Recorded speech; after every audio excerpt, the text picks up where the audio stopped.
to the zoning board of Highland Park. The meeting was called. Yeah, right. The meeting was called to order in accordance with the Open Public Meetings Act. Noting this meeting was provided to the Home News Tribune, the Star Ledger, and the Highland Park Planet on March 24, 2026, and was posted on the Borough website at www.highlandparkborough.com and on the bulletin board of the Borough Hall on 2021 South Fifth Avenue, Highland Park, and has remained continuously posted as required by law. The fire exits are to the left and to the right of the council chambers. And please, everybody speak into the microphone as the meeting is recorded. So, start with the allegiance to the flag.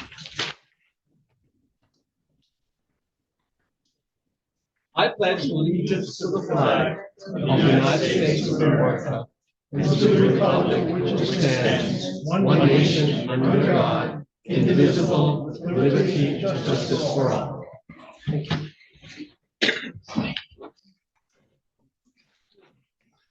The roll call, please. Mr. Dickerson? Here. Mr. Fetcher? Present. Mr. Pheasant? Present. Mr. Hofer? Present. Mr. Holzapfel? Present. Ms. Corbett? Here. Ms. Leslie? Mr. Rothberg?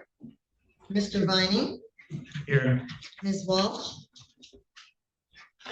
Mr. Winfrey? Here. Mr. Gibbons? Yes. Mr. Cosenza? Here. Mr. Robinson? Here. Councilman Hale? Here. Thank you. So, are there any comments, public comments, not related to the current matter of tonight? So we will be starting with hearing of a new case. That is the application number Z2602, which is a request for interpretation. And please allow me to say something about that, because in the 20 years that I have been a member of that zoning board Highland Park, I've never heard of that. Never, ever. And usually we hear applications for buildings, construction, something going on. This is about a notice for request for interpretation. And so I think for us as the board members, it's important to know it's not relevant if we think that this application is fulfilling zoning or requires a request for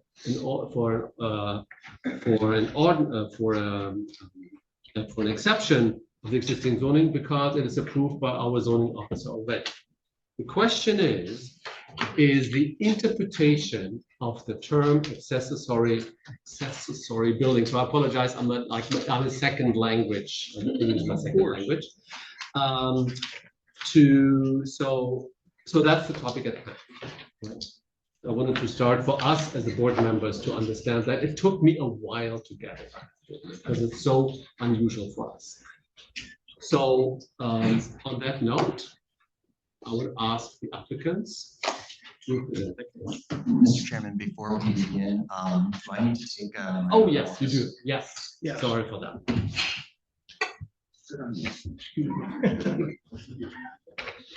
Oh, good evening, sir. Would you be so kind as to raise your right hand and repeat after me? I, Nicholas Dickerson. I, Nicholas Dickerson, do solemnly swear that I will faithfully, impartially, and justly perform. Faithfully, impartially, and justly perform all the duties of the office of Highland Park Zoning Board of Adjustment. all the duties of the office of Highland Park Zoning Board of Adjustment According to the best of my ability. according to the best of my ability. I do further solemnly swear I do further solemnly swear that I will support the Constitution of the United States that I will support the Constitution of the United States and the Constitution of the State of New Jersey, and the Constitution of the State of New Jersey, and that I will bear true faith and allegiance to the same and that I will bear true faith and allegiance to the same and to the governments established in the United States and to the governments established in the United States and in this state and in this state under the authority of the people. under the authority of the people. So help me God. So help me God. Congratulations. Thank you.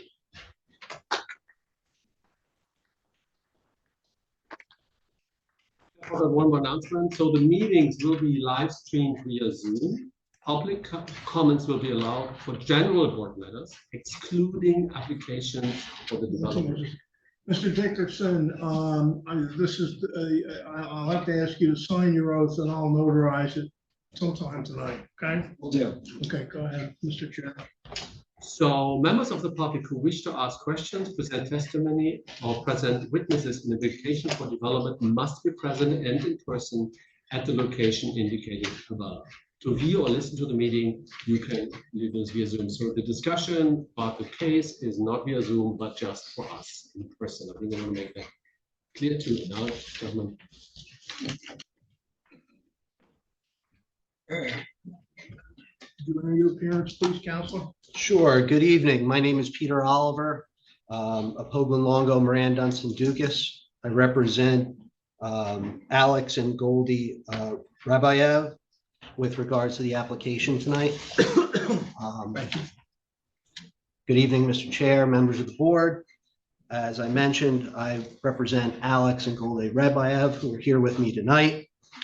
They are owners of the home under construction at 324 North 5th Avenue, and the applicant's looking for an interpretation of Article 230-3 of the Highland Park Land Use Ordinance for accessory building or use.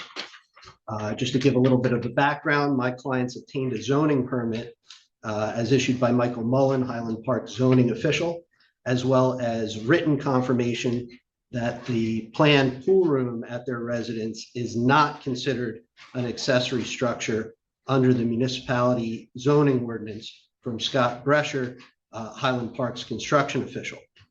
My clients relied upon those representations and encumbered themselves with $1 million construction loan and began building the pool room portion of their house before their neighbors, the Hollers, filed an order to show cause seeking to prevent that construction. We're here tonight seeking an interpretation because as part of that order to show cause, the court in Middlesex County issued a temporary restraining order and interpreted the pool room as an accessory structure in contravention of the earlier representations of the municipality's zoning official and their construction official. What we're asking the board to do tonight is to support the decisions of these officials, which my clients relied upon to make the call whether the pool room was an accessory structure. And bearing in mind that the court's determination is not final and the board's decision may be of great weight in assisting the court in rendering a final decision. In assisting the board, I brought with me Mr. Robert Longo.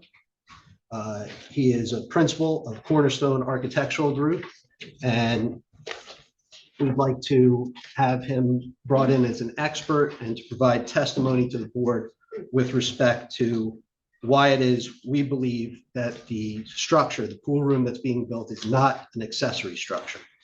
So with that said, I'd like to offer Mr. Longo's testimony and to qualify him as an expert witness. Mr. Chairman, I would just note that the board has jurisdiction to entertain the application that is presently before it pursuant to NJSA 40:55D-70B under the municipal land use law.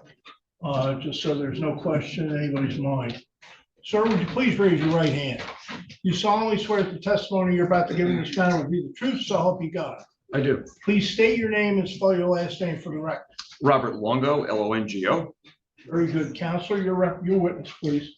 Mr. Longo, can you please provide the board with the benefit of your education? Sure. Again, my name is Robert Longo. I'm the principal of Cornerstone Architectural Group. For the record, the address is 202 Hamilton Boulevard in South Plainfield, New Jersey.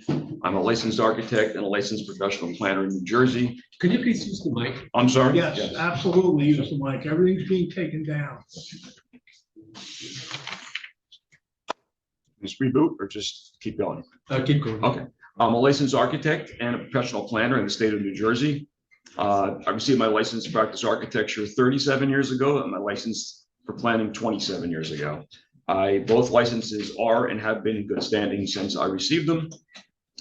I appear in front of zoning boards and boards of adjustment as a regular part of my practice and have done so well over 100 times during the course of my career. And I've been in front of this board at least once before.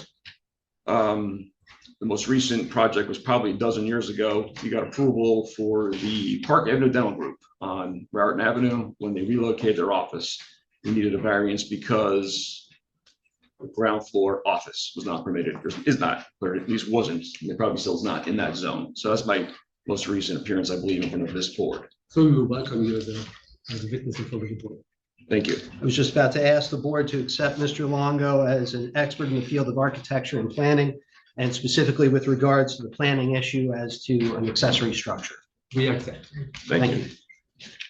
So the primary issue here is definitions. And that's kind of where we are. So I kind of live in building codes and zoning ordinances. I always look at the definitions and what they're trying to say. And the core issue here is that, as the board's probably aware, is the bulk requirements for accessory structures is different than that for principal structures. So if that were not the case, we wouldn't be here. Okay. So accessory structures have smaller setbacks, but they have smaller heights and smaller areas. Okay. So our argument is, and we've been maintaining all along, that we have one structure that incorporates a pool, an enclosed pool within it. So I have printed a couple of large copies of what I believe is Exhibit C in your packet that council submitted. And the only thing that I've done is added some color.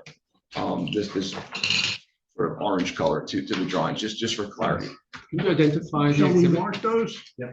Because they are colorized. Sure, happy to. Yeah. Just write it on it and say it. Yep. Yeah, point of order for a moment, Mr. Chairman. There is an objector here this evening, who's represented by counsel. Would it be more appropriate to present any testimony through question and answer so that the objector has the opportunity to cross-examine as well?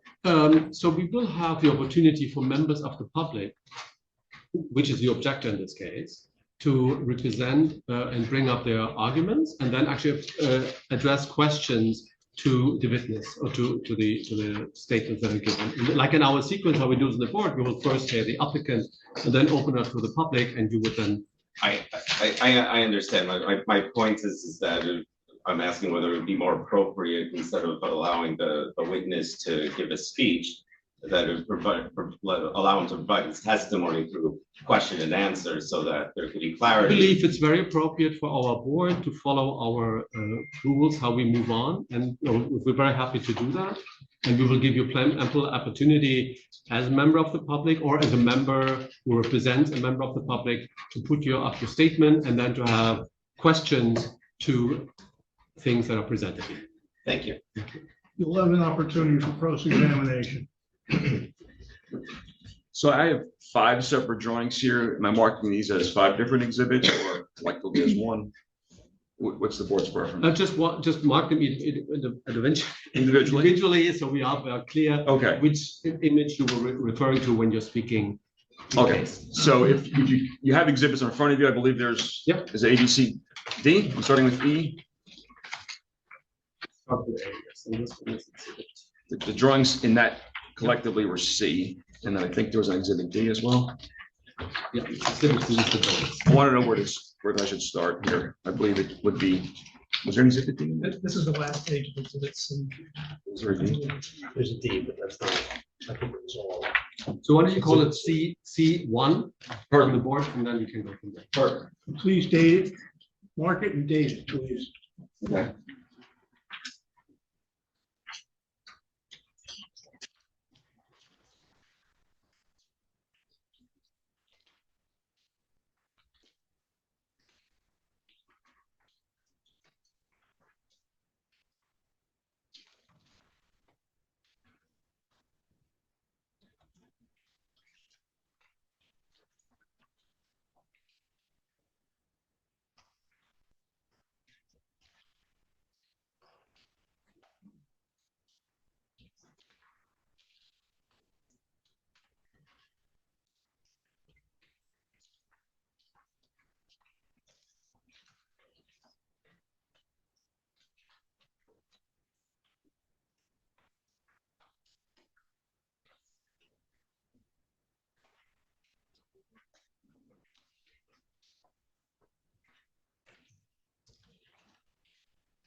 Back to the microphone. Okay. So this is exhibit C1. And I should note that I don't have enlargements of all of exhibit C that are in there. So I just selected exhibits 5 to be exact. So this is C1, which is a floor plan. And the color indicates the area in question. So this is the first floor plan. It shows the entire footprint of the house. And this colored area this is the pool structure here. And this is the connecting link to the pool structure, which shows a connection to the family room. And it shows a bathroom and a mechanical equipment room that serves the pool house, just, for context. So one of the arguments that supports the fact that this is one integrated structure is that this building has one continuous envelope. It shares a continuous foundation. It has a direct connection to the family room structure, part of the home. The mechanical systems, electrical systems are integrated with the building. There's like one electrical service coming to the building that's served from the basement in the main part of the house. It lacks some independent means of egress, meaning we're going to this structure, this pool portion of the structure from within the main portion of the structure. And you will see in the following drawings that architecturally, from both massing and stylistic viewpoint, it's integrated into the main context of the house. So I think it's important that we understand that typically an accessory structure is something that's detached. We'll think of a garage or a shed, right? We have a home and we detach something and we call that accessory because it's something that's on the same lot, but it's not connected to or not part of the principal use. So it could be, again, it could be a cabana, could be a garage, could be a shed, it could be a number of things, right? Like play structure, things like that. This clearly is very different than that. This house also has a garage. The garage is integrated with the home. It's underneath the second floor, very typical. So that is the layout that we have, just sort of for context. The next drawing is C2.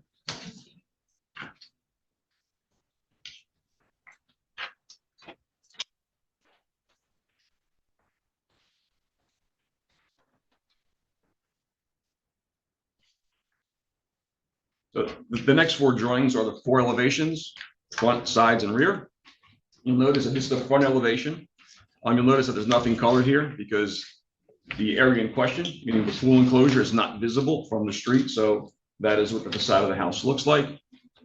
And I wanted to show you this again, just for context, so we can understand how the pool enclosure looks in context with this architectural style.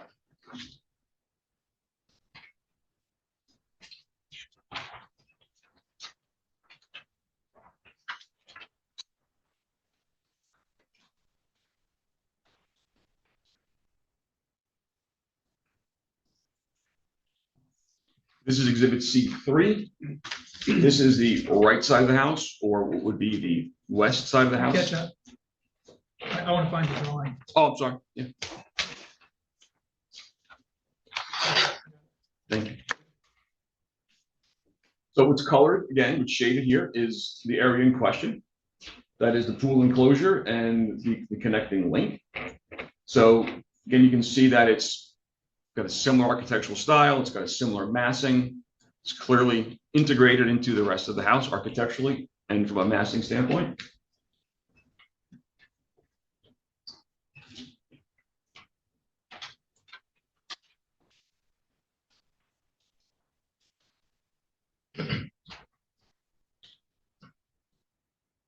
This is the opposite side, the left side. C4, yes. C4. The left side is the west elevation. So again, this is the pool enclosure. These 2 large openings are bifold doors that would open up the pool to the yard. Again, you can see that the mass is similar, the roof line is similar. It is part of one integrated structure.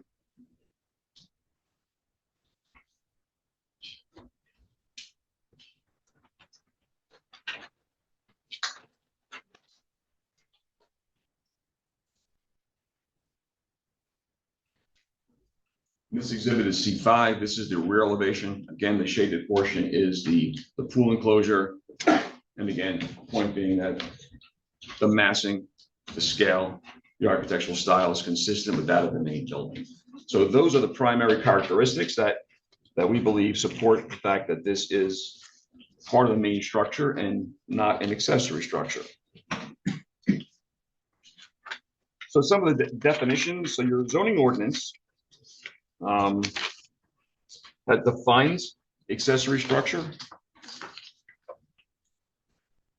with 5 criteria. So it's 230-3 in our definitions. It says an accessory building or use is subordinate to and serves an ancillary purpose to the principal building. Now, these are 5 criteria, A through E, all which must be met. It says it's subordinate in area, extent, or purpose to the principal building. It contributes to the comfort, convenience, or necessity of the occupants of the principal building or principal use served, and is located on the same zoning lot as the principal building or principal building served. And then E says may have a sink, electric service, heat, and or air conditioning, but does not contain a bathroom, toilet, kitchen, or cooking device. So these are exclusionary types of language here, right? So the ordinance is trying to prevent from somebody building a garage and putting in like a bathroom and a kitchen. It's trying to suggest that these are independent structures, like disconnected from the existing building, right? So, because it says it must be on the same lot, which means that you couldn't have a house and build a detached garage on your neighbor's property. Or you couldn't have 2 adjacent lots that were, say, contiguous, but not one parcel, and you couldn't have a house on one and a cabana on another. It must be on the same lot. So that infers that it's a separate structure. And the fact that this addition, going back to C1,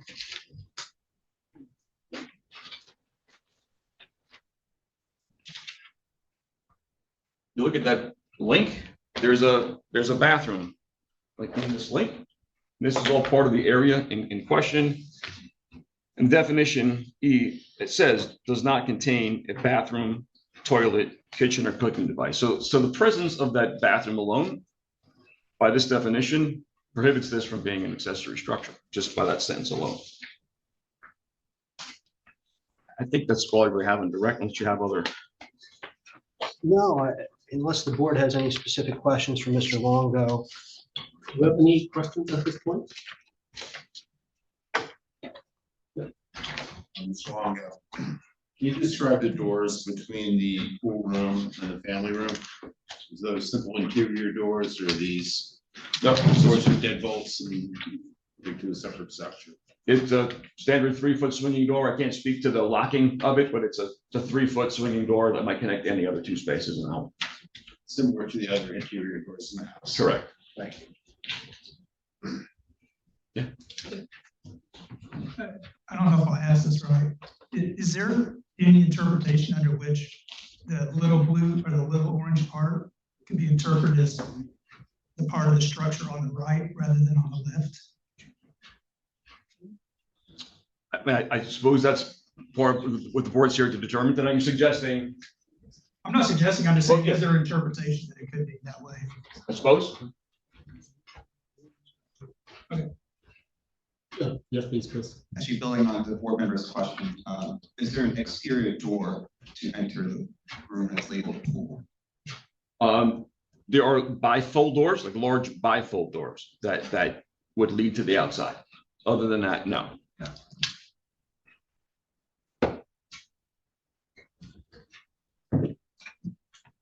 No more questions. Is there a question? Is the bathroom accessible from inside of the pool room or from the kind of hallway? So both of there's 2 doors.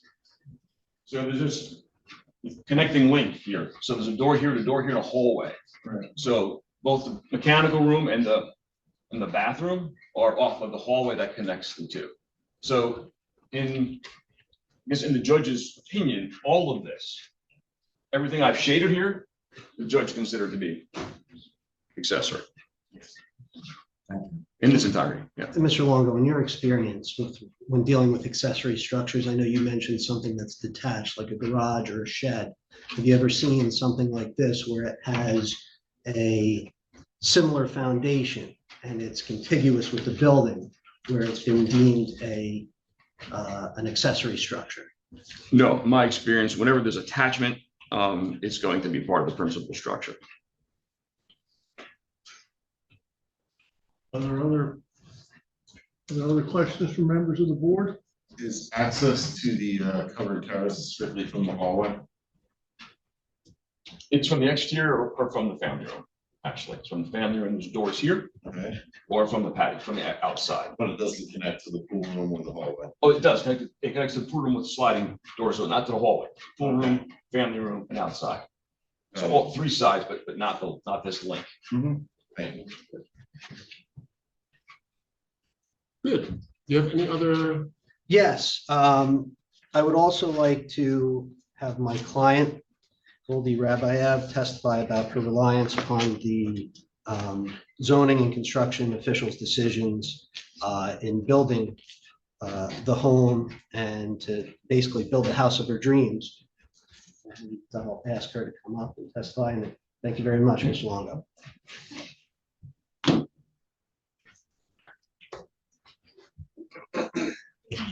Good evening, ma'am. Could you raise your right hand, please?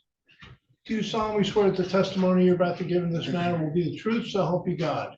I affirm. Would you please state your name and spell your last name for the record? Sure, it's Goldie Rabayev, Rabaev. Thank you very much. Counselor, your witness? Is it okay if I take this out? Sure. It's a little bit Go right ahead. Absolutely. Okay. Can you still hear me? Okay. So I wrote what? Oh, you're. Ms. Rabayev, I know you have. Can you some- please also use the microphone? Sure. Because we make sure the Yep. recording is correct.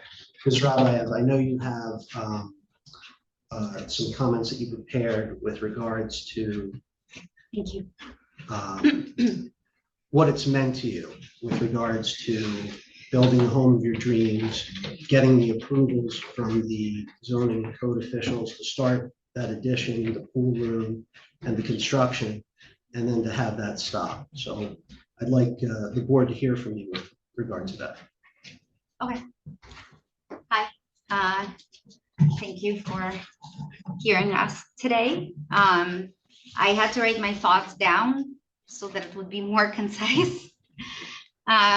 I do want to say that it's really good to see a lot of friendly faces tonight. This has been an incredibly lonely and traumatic process for us. Many people here know that we are unfortunately way too familiar with trauma, and so I don't use that word lightly. In all honesty, being here tonight is just a little bit surreal. When I first heard about this meeting, I didn't really realize that we would have to be present. I've never done this before, let alone that I would have to speak, let alone that I would need community support. I kind of thought this would just be a formality. At the end of the day, we obtained all the required zoning and building permits from the township. That was not an easy process. But that's to be expected when undertaking a major construction, project. We were rejected twice before our plans were ultimately approved. And ironically, it seems that once that we satisfied the townships, our neighbors became dissatisfied. Or perhaps not ironically at all, considering the fact that the neighbors challenging our project and their attorney, who's also a member of our community, have sued multiple neighbors before, and perhaps this outcome was inevitable. Throughout this process, we worked very closely with the township officials, Mr. Mullen, Mr. Scott Brescher, as well as our engineering and design team, to identify, address, and eliminate any inconsistencies related to building and zoning requirements. This was not a situations where corners were cut or questions were ignored. We invested significant time, effort, our resources to ensure that our plans complied with all the applicable township regulations before the construction began. This meeting, I guess in my mind was supposed to be very straightforward. Our plans were reviewed and supported by the zoning and building departments. The question of whether the structure was an accessory has never, like, it was never brought up, not once. It seems like a simple matter of the zoning board to stand behind its own professionals, to reaffirm that the zoning officers understood the township's own regulations and properly issued our permits. Instead, I found myself living in this version of the twilight zone where a court ruling can impose financial and emotional burdens over circumstances that we had no control over. Despite the fact that we followed all the rules and we did everything that we were told to do, we're still in this situation. So now I would like to explain why this house matters to us, so to my family. Many people in this room know that in March of 2021, my husband and two of my younger children were involved in a devastating accident. We were skiing and a ski lift disconnected and fell 30 feet. My husband, in those seconds, pulled my kids onto himself, preventing them from injury, thank God, but sustaining very serious, at that point in time, life-threatening injuries of his own. When he entered his first surgery, the doctors estimated that he faced 37% chance of death and more than 95% chance of paralysis. Today, he's walking, and he is truly a miracle, and we thank God for it every single day. What most people can't see, however, is the chronic pain that he lives with, the deterioration of his hip joints, because they're joined together by a huge nail, and the early onset of arthritis. Now, my husband's only 48 years old. He has an entire lifetime ahead of him.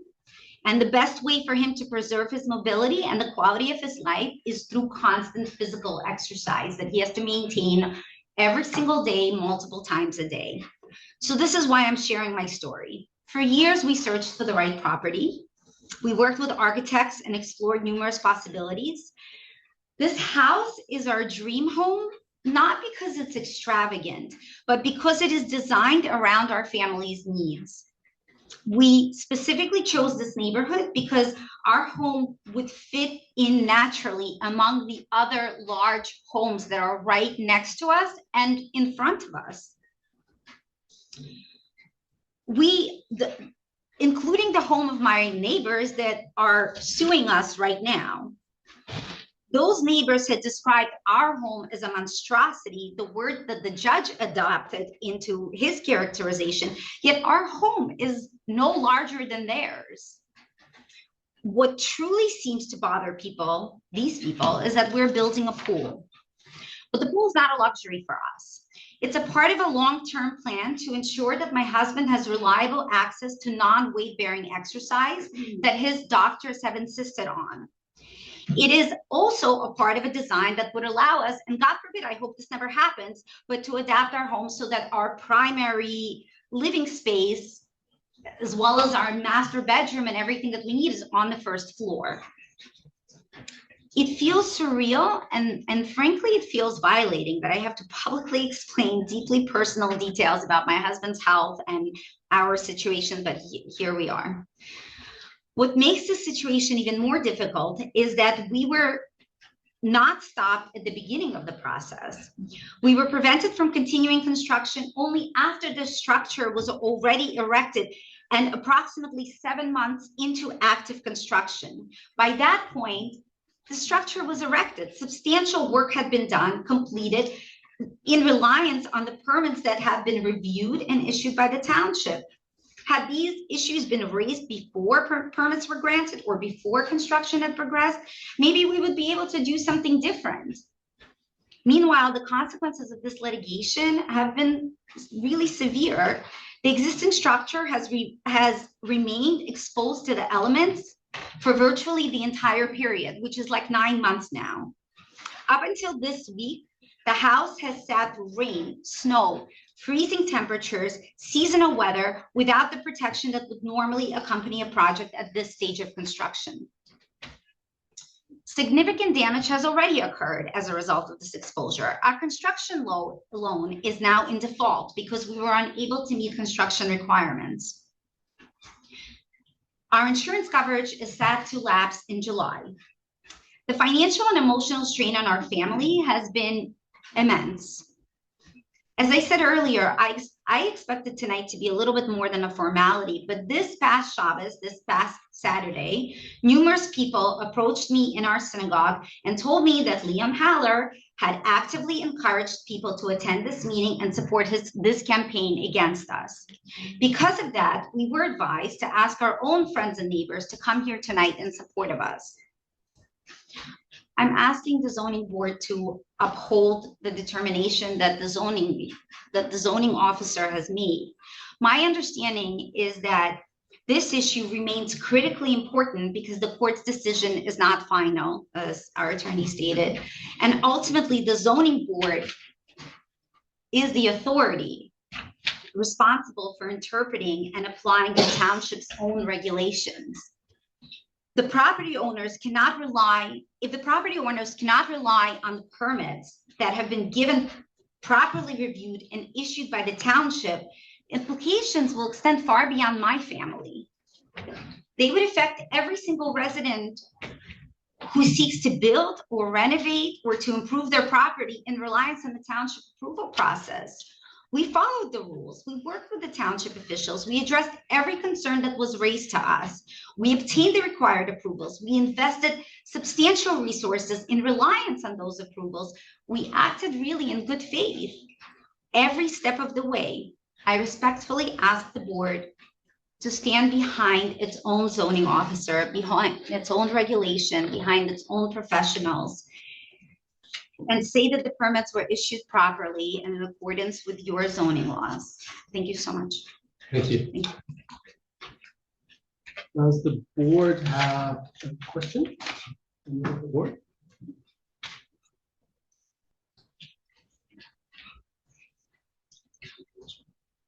So thank you so much. Thank you, board members. This was brought to my attention. I also want to note that there has been a number of reports by members of your own zoning commission who've issued reports that are in line with the zoning officials, that this is not an accessory structure, and we would simply ask that the board issue an interpretation consistent with that. Thank you very much. So there's no other question from the board, then this will be open to the public, and you're welcome to ask questions to the witnesses of the applicant.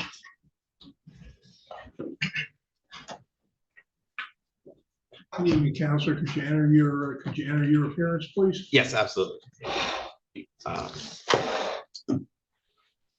Good evening. My name is Elliot Ostro from the law firm of Epstein Ostro, and I represent Leon and Susan Haller, the next door neighbors to the property in question. Earlier this afternoon, my office submitted to the board our written objection to the relief that is being sought by the applicant this evening. I did bring hard copies for each of you if you'd like me to hand those out now, or I can give it to you afterwards, whichever the. So would be probably you hand them. Can we receive them now? We can receive them now. I mean, were they electronically? They were electronically submitted this afternoon, and I'll apologize to the board for a relatively late submission. I'm sorry, we would object. We didn't have an opportunity to fairly respond to Mr. Azarov. When the capacity is the board attorney, yes, I'm of the opinion that it was certainly, whatever was certainly filed at the 11th hour. And the fact that this has been on the agenda for some time is somewhat of a problem. Though the law would allow your brief or submission to be part of the record. It should be noted that, it is filed very late, and it's highly unusual to do that in such a proceeding as this. Well, I'll respond in a few ways. First of all, I apologize. I did not receive notice of this hearing and this proceeding until on Friday. And I was out of the office last week. My son was getting married last week. And so I was out of the office and I did not receive notice. And to the extent that the applicant's counsel here is objecting, I'm a little disappointed, frankly, because they didn't bother to send me a copy of the application when they sent it. Had you ever Notwithstanding, an appearance in this matter? I didn't know the matter existed. Well, then in that case, then why is why are you objecting to that? Well, and to be clear, then what you saw in the applicant's papers is that this is the question that's been presented to this board has already been presented to the Superior Court of New Jersey, Middlesex County, the Chancery Division, Which has not entered a final order. which has considered the issue both on a temporary restraining order application. Has not entered a final order. Could I ask the gentleman, because time is limited a little bit, that my suggestion is that I personally say that as a chair of the board, that I would welcome you hand them out. And Yes. while you're presenting, we can look at it. Sure. And then we can shut this. And I think this is nothing objectable, like nothing illegal that I'm doing right now. It's unusual, but it's not. It's highly unusual, but you can do it, yes. So I think in full, making sure that everybody is fully heard in front of the board for the peace of the community, I would suggest that you hand it out. And we can then follow your presentation as it will be coming to into the records afterwards.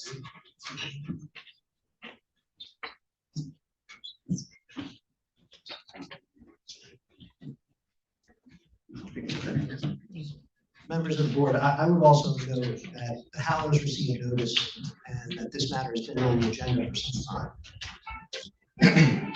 That was my understanding from Mr. Thomas as well. This is hardly a new case. Right, but I think it's not more difficult, it's easier for us if we follow, and then we can do that. Mr. Chairman, your word is final. I'm just making sure that you understand what the law is, and I'm advising you because it's appropriate that you're aware of it. Yep.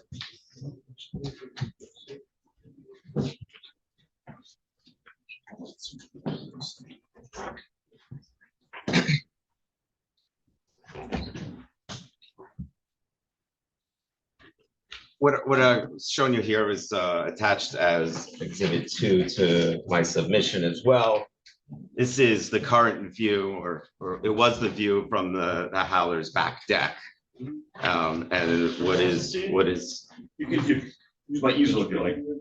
I appreciate that.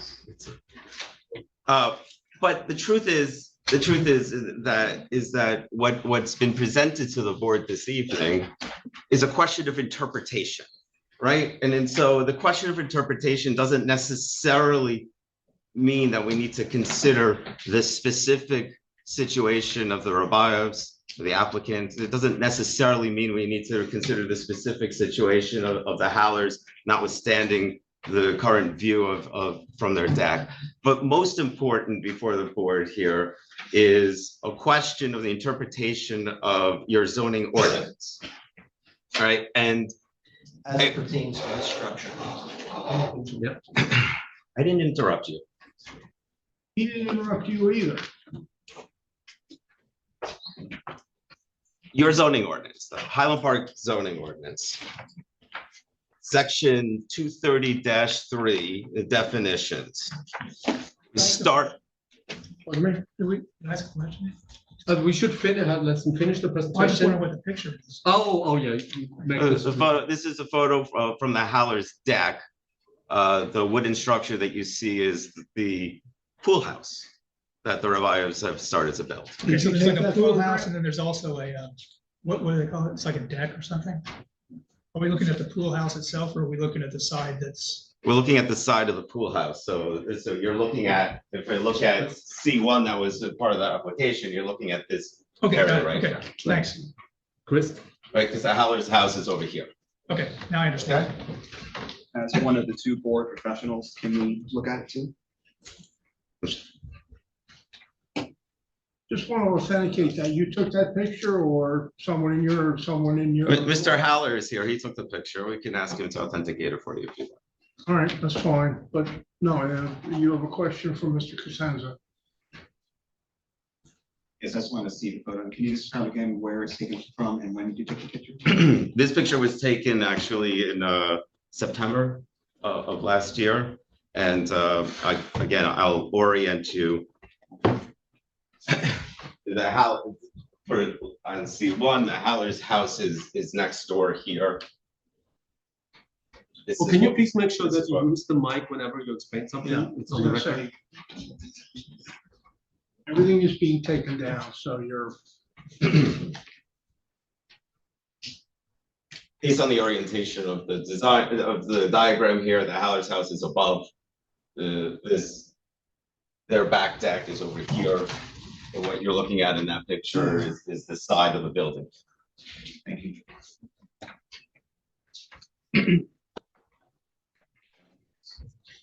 Excuse me, sir. Yes. On page 24, is that the Howard's house? Your handout.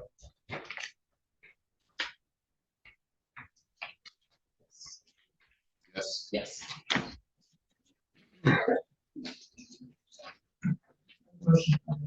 Yes, sir.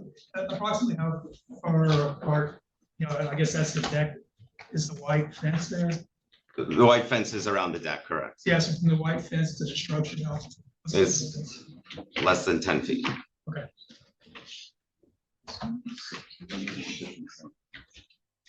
The question that's been presented to you has been presented to the court. It was presented originally to the court back in September of last year. On October 1st, the court entered a temporary restraining order based on its opinion that the Howlers had demonstrated a likelihood of success on the merits of their claim that the structure that was being built is inconsistent with Highland Park zoning ordinances. The revives, through their counsel at that time, made an application to vacate that temporary restraining order. The court considered their arguments and denied that application. To the point where it was noted this evening that the structure has been and it remains open to the elements. Back in December of last year, the court modified its temporary restraining orders so as to allow the revives to winterize the structure. They didn't, and for whatever reason, they didn't, but it wasn't done, and it wasn't because they weren't allowed to. The court allowed them to do that. In January of this year, in January 22nd, the court held a full day hearing, accepted witness testimony. The testimony of Leon Haller was presented. The testimony of certain professionals working on behalf of their buyers was presented. And the expert testimony of Mr. Longo on the one hand, and our expert, Mr. Del Vecchio, on the other, was presented to the court with respect to questions regarding interpretation of the zoning ordinance. A court issued an opinion. That opinion is attached to the applicant's papers, actually, and that opinion concluded that the structure is being constructed inconsistent with the Highland Park zoning ordinances. Now, why is that? Why is that? So I do have a couple of questions for Mr. Longo, and I will ask those in a few minutes, but I want to go through what the analysis really should be, because Mr. Longo respectfully skipped several steps. First, we start with the definitions. Definition, section 230-3, the definition of a swimming pool. It's important to note the definition of a swimming pool, because the definition of a swimming pool, according to the Highland Park zoning ordinance, is any body of water used or intended to be used for swimming. I'm skipping some words because it's, swimming by the owner and his family and his guests, constructed, installed, established, or maintained inside or outside any building. That's the definition of a swimming pool. A swimming pool can be either inside or outside, by definition. Section 230-132 of the zoning ordinance. Section B is titled Permitted Accessory Uses. A permitted accessory use, section 230-132B, number 3. Private recreational facilities such as, but not limited to, swimming pools.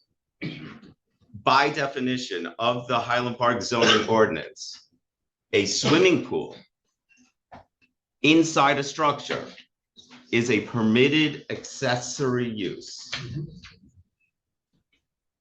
Mr. Longo seems to have skipped that part, but You have to address it now if you'd like. I'll have questions for you when it's time, right? Right. Section 230-126 of the Highland Park zoning ordinance. Conformity with regulations. Section A of that code section says, no building, structure, or land shall hereafter be used or occupied, and no building or structure or part thereof shall hereafter be erected, constructed, reconstructed, moved, or structurally altered unless in conformity with all of the regulations herein specified. So both a structure and a part thereof have to be inconsistent with the regulations. And then we finally get to the definition of an accessory building or use. Accessory building or use is defined as subordinate to and serves as an ancillary purpose of the principal building. What we have here, principal building, I'm pointing to C1. We've got the unshaded area, the principal building, and the smaller pool house, subordinate to and ancillary to the use. The purpose of the principal building is not to go swimming. The purpose of the principal building is to live in it. Happen to want to swim also, which I understand, but that structure is ancillary to the principal use of the building. It's subordinate in area, extent, or purpose of the principal building. Again, it's smaller than the rest of the house. The purpose is to house a pool, which is subordinate to and ancillary to the purpose of living in a house. It contributes to the comfort, convenience, or necessity of occupants of the principal building. Mr. Abayev explained to you how this pool contributes to the comfort, convenience, and necessity of the occupants. It fits that definition as well. Is located on the same zoning lot as the principal building. That's true. It's on its lot, and it may have a sink and so forth, but cannot contain a bathroom. And it was curious, and it's a little interesting because when we look at C1, Mr. Longo chose to highlight for you as part of the pool house this hallway that has a bathroom.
the main house, according to the architect who designed the building.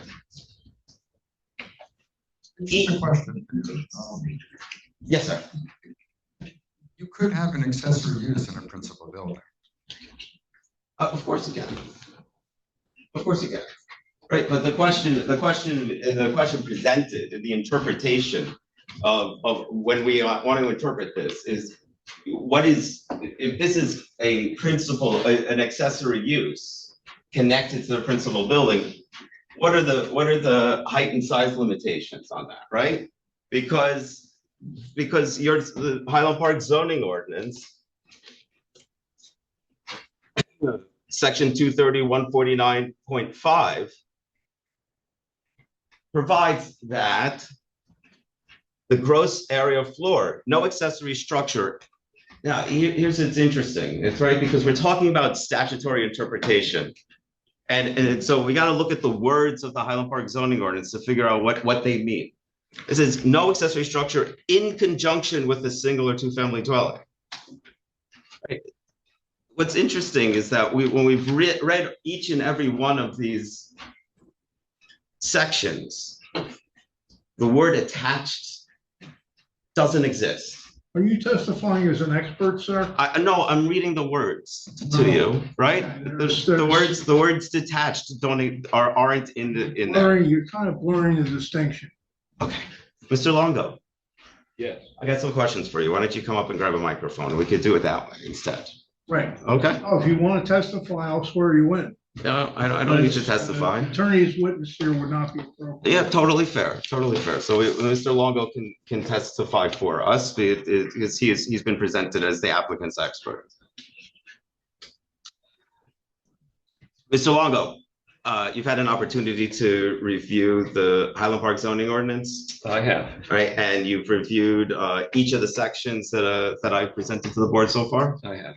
Okay, and within your review of those sections, did you note anywhere the requirement of an accessory building to be quote unquote detached? Is that word detached in the zoning ordinance? I believe it's inferred. It's not read that way. It's inferred, but it's not in there. You're inferring it, correct? I'm inferring it as is the zoning officer in the board's plan. Yes. Yeah, right. All right. So, the word attached, right? Creating an exception for an accessory structure that is otherwise attached to a primary residence or a principal structure. Is the word attached found anywhere in the Highland Park zoning ordinance? As relates to what? As it relates to the accessory structure or a swimming pool accessory use? No. Right.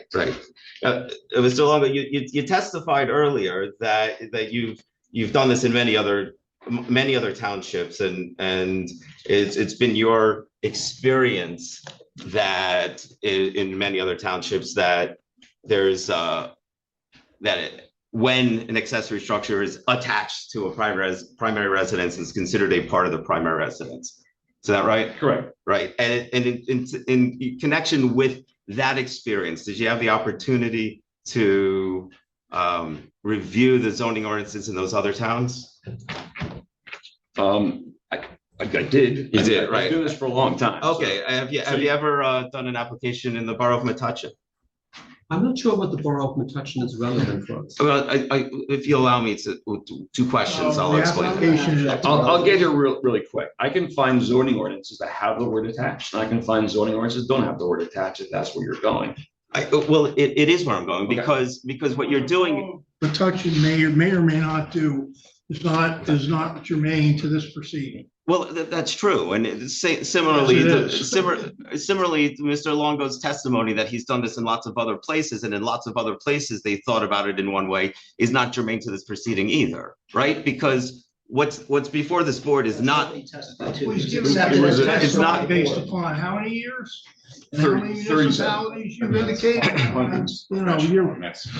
Can we move on from this point? Yes. Well, Yes, we can. Mr. Longo, you testified about some of the characteristics that you took into consideration when coming to the conclusion that the Highland Park zoning ordinance necessarily means that if the structure is attached to the primary residence, it must be a part of the primary residence. I And said not it's inferred and it's certainly part of the discussion. Well, it's part of the discussion because you put it there, right? Yeah. Right, because the words aren't actually there. I'm not suggesting that this is an accessory structure only because it's attached. I'm saying the attachment is a factor in that consideration. But does that factor into the board's consideration of the definition of an accessory structure or under, right, its interpretation of its zoning ordinance? I think we could ask the board's professionals that question.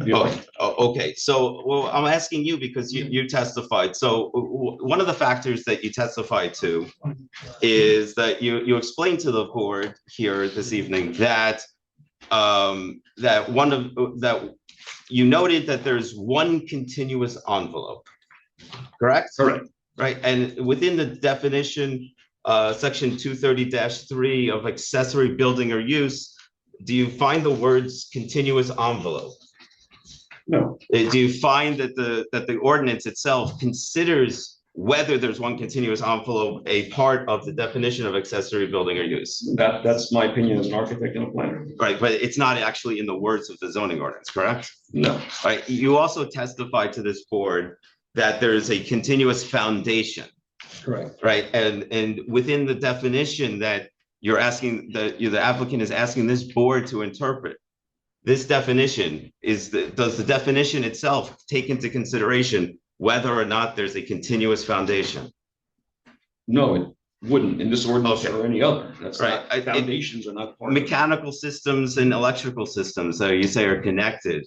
Is there an exception to the definition of accessory building or use within the Highland Park zoning ordinance? All of those items you're mentioning go to the term subordinate. No, all of those terms I'm mentioning are the ones that you use to explain to the board why the definition of accessory building doesn't apply to here. And what I'm asking you, sir, okay, is follow my question here. What I'm asking you is, where in the definition, according to Highland Park zoning ordinance, does it say that you should take into consideration whether the mechanical systems and electrical systems are fully integrated?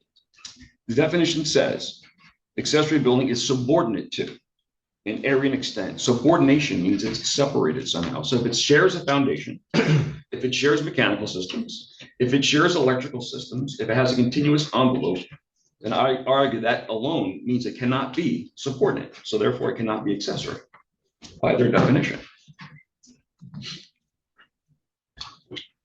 You testified to the board that the existence of the bathroom here necessarily negates the possibility of the section being an accessory structure, correct? 230-3E. Right. Correct. Right, 230-3E. So hypothetically, if I moved this to over here so that it was not connected to the house, and I kept the bathroom in it over there, would that necessarily negate it being an accessory structure? Hypothetical is not before the board. I'm going to object to that. Okay. I just told you. I said a hypothetical is not before the board. Therefore, I'm objecting to your query. Well, I'd like to add that the reason that I colored in what I colored is because that is the area of the building that the judge said was accessory. So that's the reason I included the bathroom in the colored area, because that is what the court said was accessory, and that's what we disagree with. So, Mr. Longo, are you explaining to the board that what you're doing here tonight is asking them to overrule the judge? I'm just explaining why I included that. This is not as far as I understand, and you may correct me on that, it's in front of the zoning board to identify if this element of the building is an accessory building or not. And we just, as a board, we have to be clear that this is fully within the current zoning and rules and regulations of bulk variance, of bulk volumes, and of distances to the property line. This is what's allowed within the, just for us to, when we listen, to make this clear. So the question is If this is identified as an accessory building, different rules apply. If it is accessory building, different rules apply than if it is part of the main building. And that is the question for us as a board to understand. This is what we're listening to and Correct. appreciate to. Yes, Just a sir. comment about the bathrooms. Yes, sir. I don't, it's not clear that you can separate the bathroom from the pool. There's a rationale about bathrooms there because of the pool. The architect who designed the building separated it from the pool, right? The architect. It's not the reason you're stating. I'd like to address that. Well, of course, it shares the same plumbing, it's in the same structure, but that doesn't negate what the job here is today, right? So this connecting piece includes the bathroom, which is discussing. It also includes the mechanical space, which is exclusively for the pool. Therefore, you can't separate those two as it's designed. I mean, certainly you can create a hypothetical where you can do that, but that's not what we're talking about today.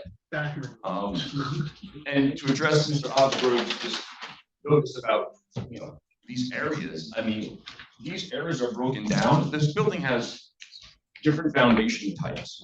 Okay, the pool enclosure has a conventional foundation, and the main house has a basement with a prefabricated foundation system that has insulation integrated in it. It's a superior wall system, which some of you may be familiar with. So since the pool has no basement, that system is not appropriate for a pool. Also, the collateral load from a pool is different than structure of the basement. So it necessitated having two different types of foundation systems.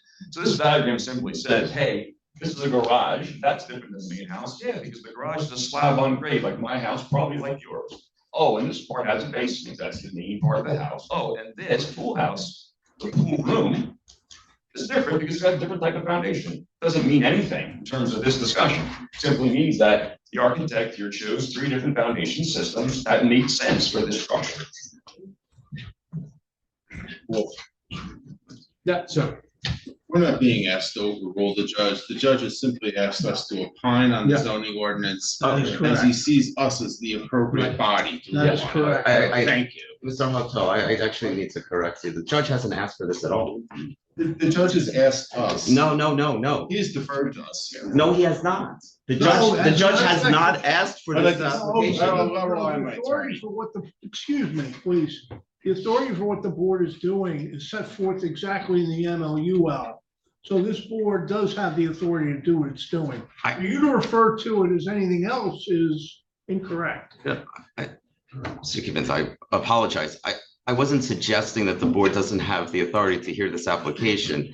What I'm explaining is that the court. Other than an esoteric exercise, which the court certainly that's a kind of an inflammatory statement. The court has not asked for this hearing. The court has not asked for this interpretation. The court has already made the interpretation. But that is not positive on this board. I'm not suggesting that it is. Then why are you saying it?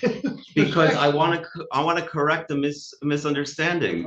I think the misunderstanding may be yours, sir. Yes, sir. What? Sorry, I'm reading. The applicants now request that the board interpret the relevant provisions of the ordinance.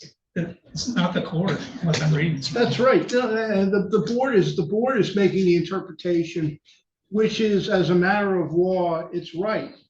Yeah, but it was the applicants who requested this. Yeah, so the applicant. It was not the courts. The applicant has asked the board to give an interpretation, yes, which the board has the express authority to do. Yes, I agree. Yeah, the court I'm just saying that the court did judgment. not ask for this.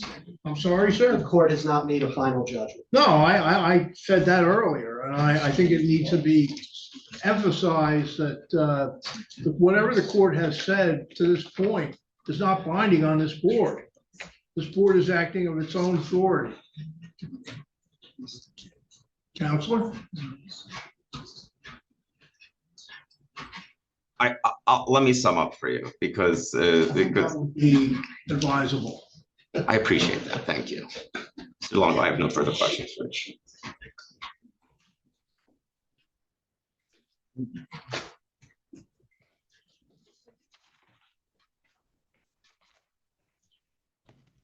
Being dissatisfied with the court's ruling. The applicant has now come to you to ask for a second opinion. Now, it is correct that it's consistent with the municipal land use law for the applicant to be able to do so, and it is within your authority to do it. There's nothing wrong necessarily with it. But we do need to put this into context. Then how can you say being dissatisfied, the applicant has now come to the board? I mean, it is exercising its express right, an expression of dissatisfaction? That's not correct. Because the applicant was dissatisfied with what the court ruled, they're asking you to second guess the court, make a different decision, maybe agree with them, so that they can present something to the court prior to a final resolution. That's right, and which is consistent with the municipal land use law. But the question before you, and I'll say it quickly, but once again, because the question before you is relatively simple. It's one of statutory interpretation. It's your job that you do every time you get together, right? Your job is to look at the zoning ordinance and interpret the zoning ordinance, right? And when you do that, you have to read the zoning ordinance all together. They have a pool that is by definition under Highland Park zoning ordinance an accessory use. They have a building that yes, sir. Is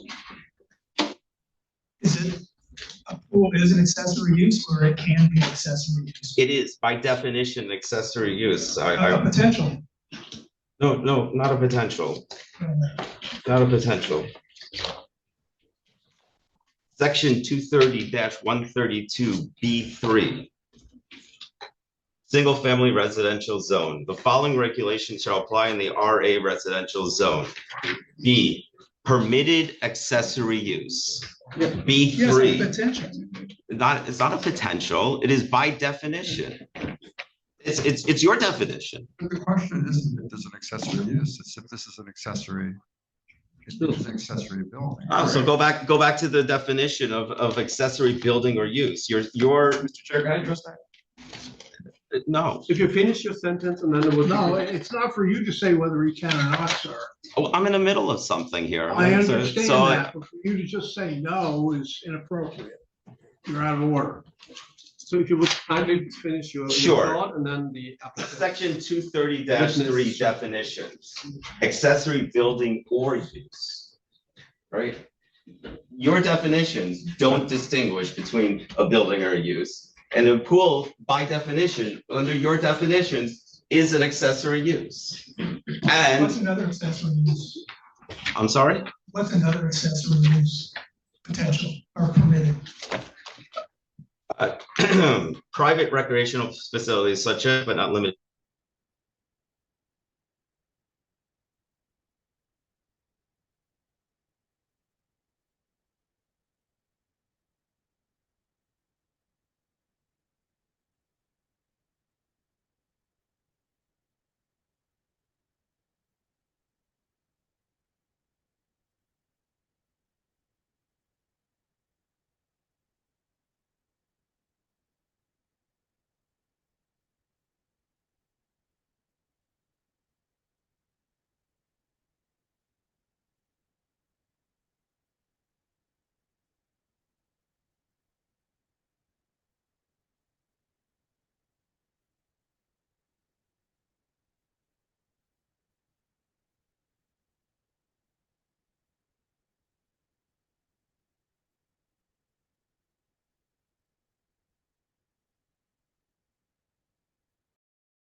I will sum up this way.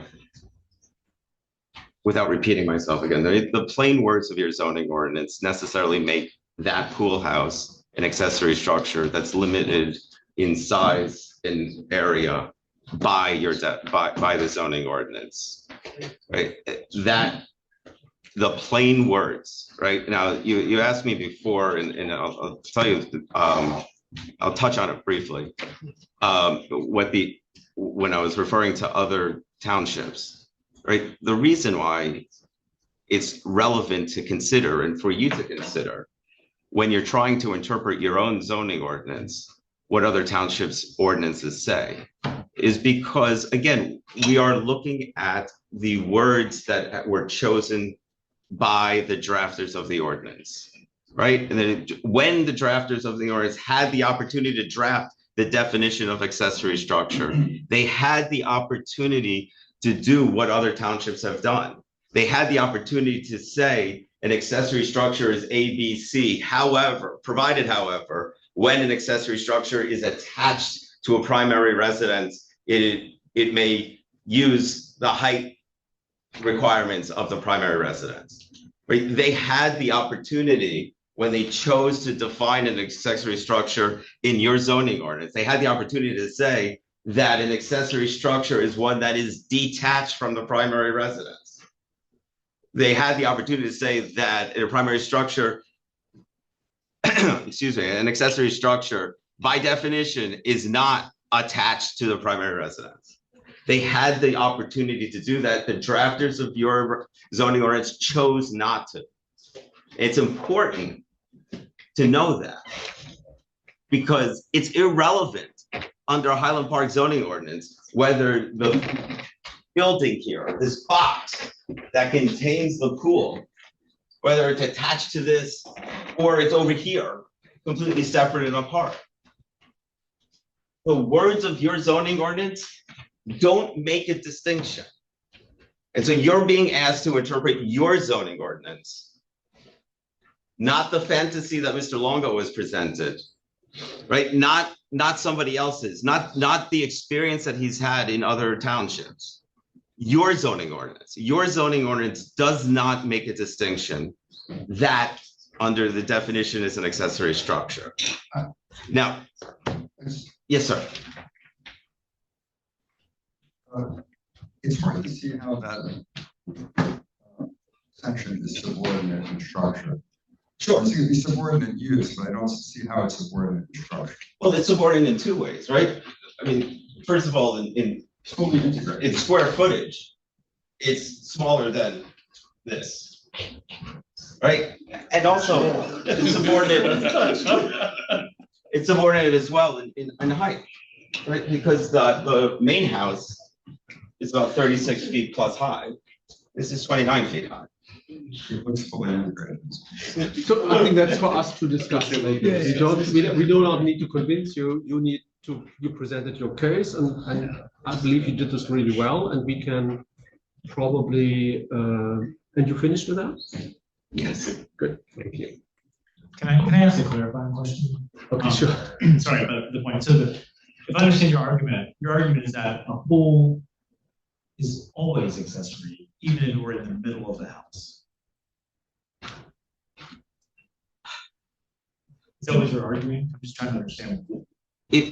I guess if you're trying to picture a pool, say in the basement under everything, in the middle of the house, then we wouldn't be having this conversation, right? Because the height wouldn't affect wouldn't be seen from outside. It's the basement up to wherever the first floor is, right? In the middle of the house, the pool, all right, if the pool was here, right?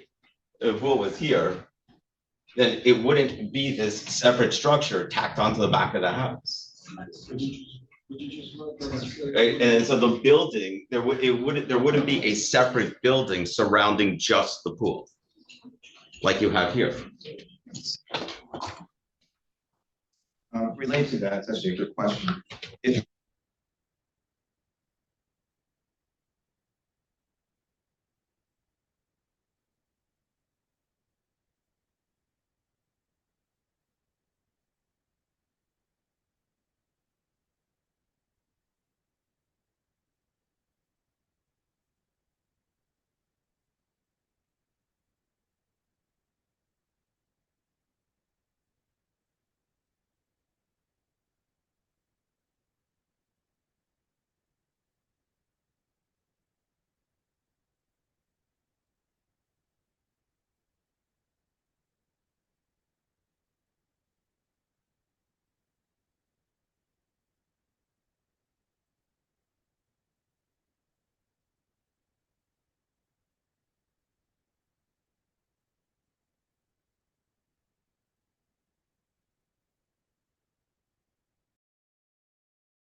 gym equipment was removed, it's just a room, would there be an issue with that?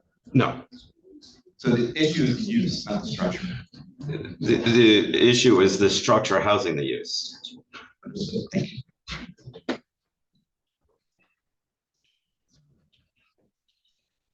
Oh, yeah. Thank you. Thank you.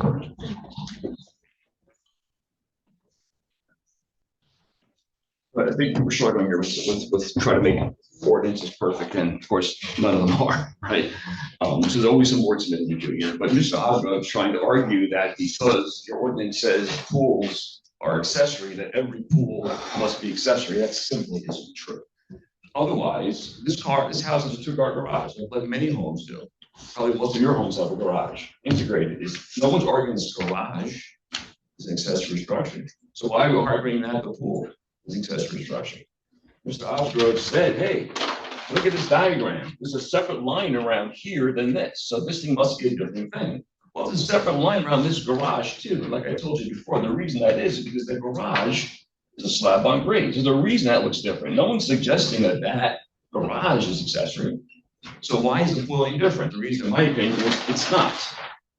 I want to read definition of swimming pool for you because Mr. Osgrove, conveniently didn't read your whole definition. Okay. Swimming pool, private. Any body of water, tank, or receptacle for water, whether artificially or semi-artificially constructed or portable, having a depth at any point greater than 18 inches, or a diameter or an area over 120, or a diameter of 12 feet. Used or intended to be used for swimming or bathing, solely by the owner, his family, and guests, blah, blah, blah. That would make my bathroom, and probably your bathroom, an accessory use. It would make 4 bathrooms in this house an accessory use. So if we use Mr. Osgrove's definition, we have an accessory garage, we have 4 accessory bathrooms because they contain swimming pools by definition. Now, I'm not suggesting that your ordinance would consider a bathtub to be a swimming pool, but clearly these ordinances are meant to be interpreted.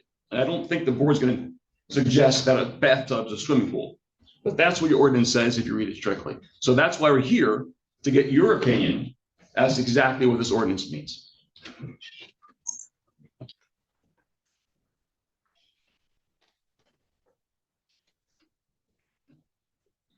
I was.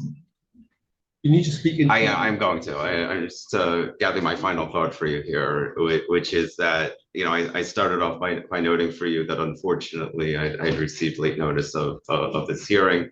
Whether that makes a difference to you or not, it is irrelevant. It's a fact. As part of. Your objection is a record, just so you know. I mean, we didn't strike it. Well, of course you didn't. So you right there. Well, yes, of course we didn't, Right. but the fact is that it came when it came. All of that is true. Yes. The point that I was making in noting that for you is that at the time that this question, the same question that you're being asked to interpret today, was presented to the court, we had the benefit of our expert architect as well.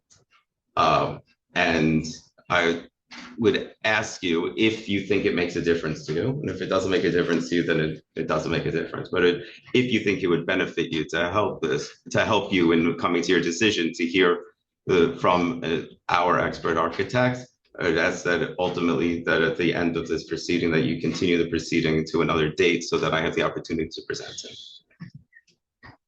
it. Thank you. Thank you. Is there any other member of the public who wants to have a question?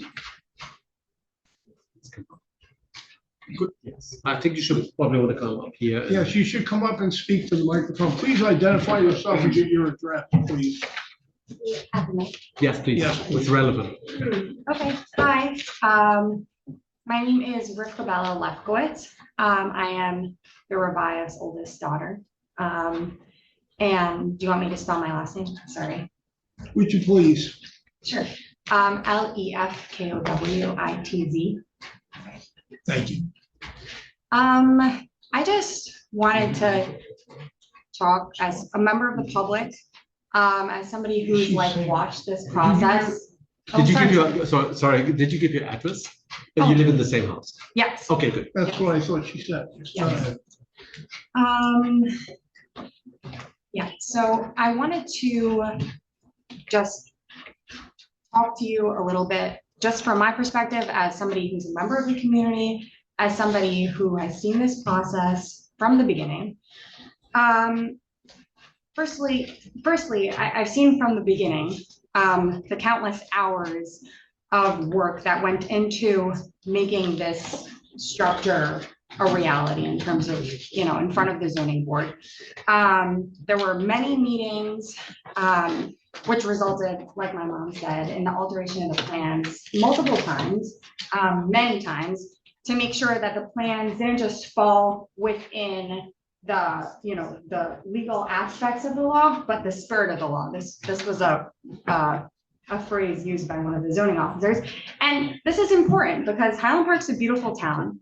And part of the reason for zoning laws is to make sure that we, respect the integrity of this town and we keep it as beautiful as it is. This was a very consuming process, a very rigorous process. And once the approvals were granted and the loans were sought out and the loans were taken, the fact that this process is capable of being paused for such a long period of time, because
How'd you know lawyers trying to pull out? I mean, you spotted it right away.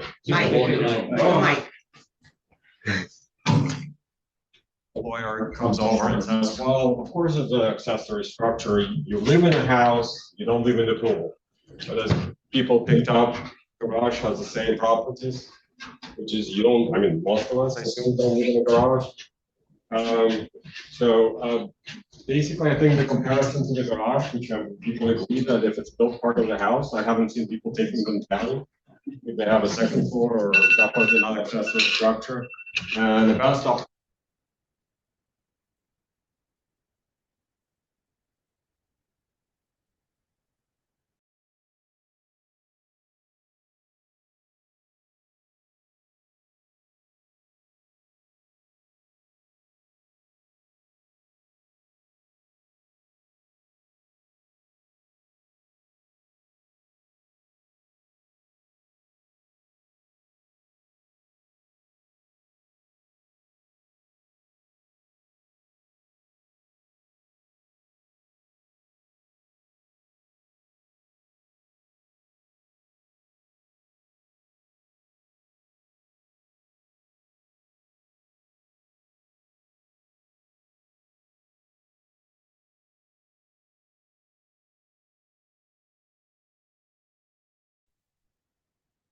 right behind him right after he had his accident.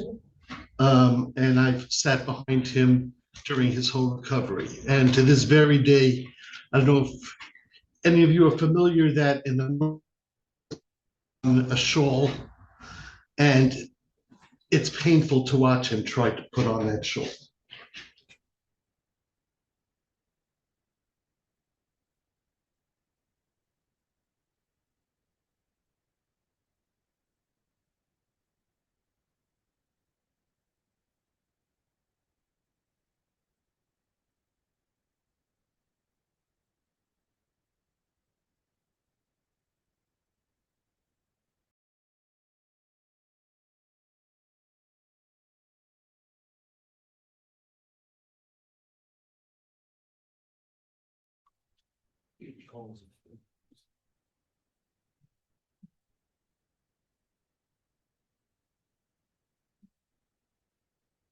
Leon Haller. B34, North Clifford Avenue. Farm. You're represented by counsel, sir. Well, that's good though. Am I not? Well, since you have an attorney who's entered an appearance in your behalf, it would be preferable if the attorney spoke in your behalf. Mr. Howard, do you have anything you'd like to tell the board? How's that? Still not sufficient, but go ahead if you want. Or represented by counsel throughout this, so I don't understand why it would be. I object to it. On that note, I've been living here for 30+ years. Counselor, I would suggest that I think you can do this on behalf of your client. I'd rather do it through question and answer of my clients, because my client would like to express his own opinion. If you'd like to volunteer your client, that would be fine. Sure, go ahead. So, Mr. Howell. Is there anything that you'd like to tell the board? Yeah. What is it that you'd like to tell the board? I'd like to tell the board that I'm probably living here as long as everybody on the board or longer, 33+ years. Loving my wife and children, we raised an entire family here. And the issue is really, how shall I say this? Obtrusive monstrosity. That's the correct words to start, okay? We've had a beautiful view up until now. Our sun would the sun would come out in the morning. We'd be able to look from our terrace, from our deck, and from our kitchen, and see the sun, and it was beautiful. And now, at 11, 12 o'clock, we finally get some rays. It's just incredible. The picture that here. This picture doesn't even show half of it, because you can see a sun here. This roof is completely normal. It's got roofing on it. And Which one is the firm? You took that photograph? my Marine camera took that photo. That's fine. You operated the camera, that's fine. Please speak into the microphone. Trying to. So the roof line on this particular part of this monstrosity is 29.5 feet high from what I understand. 29.5 feet, and the roof on the building is 33 to 35 feet, don't know exactly. The roof line is incredibly high. We tried to negotiate with them to bring it down, and every time there was another issue that they didn't want to bring it down. Medical reason, this reason, that reason, everything under the sun. They just want to be in our face. It's a horrible situation. We have laws to prevent this from happening, and people on the board evidently have the authority to make this happen. We want the roof brought down. We want the building to a normal size. An accessory structure, it is an accessory structure. There's a couple of reasons why that my attorney might have not said. When this building was built, or is being built right now, an architect designed this building. And from what I understand from everything that I've heard from the court, is that an engineer designed this building and an architect designed this building. An engineer is not supposed to design a building other than for an accessory structure. I don't know why my attorney would mention it, probably get to it, it was probably shut down a few times by the board attorney here, but this is the fact, okay? This is an accessory building. The judge ruled it's an accessory building. It's too big. It's supposed to be, accessory is 600 feet, 15 feet high maximum. This building is bigger than a lot of the homes in Highland Park. It's 1,050 feet and 29 feet high. It's absolutely insane to build something that size. You wanted a pool, it should have been smaller. It should have been conforming with other people's needs and other people that live in the area as well.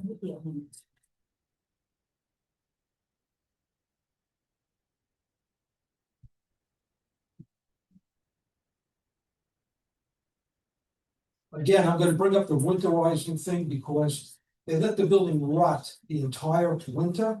I don't know why, you don't know why, they probably don't know why, I don't know. But they started doing it a couple of weeks ago, and again, they defied the judge's order. The judge said, winterize the building, don't add any structure to it. They built out the whole front of it, and we're going to court again on July 2nd to try to take that piece of the structure down, because they're doing everything, they're pushing the envelope on us. They're trying to destroy us monetarily, and they're trying to destroy us our real estate value.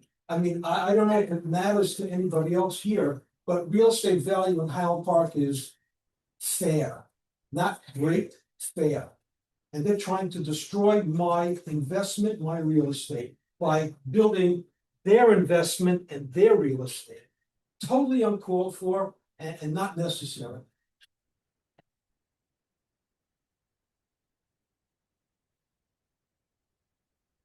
I have a few more minutes.